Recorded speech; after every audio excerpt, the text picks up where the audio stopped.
It's a serene setting, a chance to commune with nature, a camp with a history dating back to 1924. Play on. Climb on. And it's also a lot of fun. Interesting.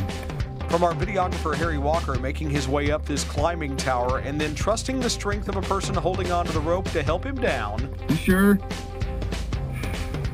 Just slide off.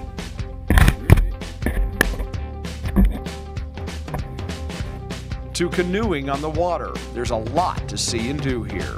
Alex Clark is the Administrative Director of Youth Sports and Camp here at Camp Abe Lincoln. As you can see, all the camp employees really get into their jobs.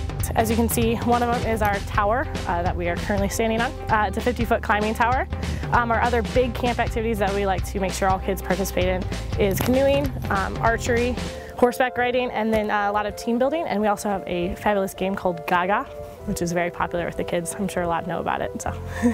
The camp is part of the Scott County Family Y. The adventures in canoeing not only get the kids out on the water, it tests their imagination as well, with a story about the legend of the beaver shark. The beaver shark is half beaver, half shark. It's got the head of a beaver, tail of a shark, and he lives out here in Camp Abe Lincoln. We are actually heading towards his home right there. We won't go in there though because he doesn't like it when people go in his home.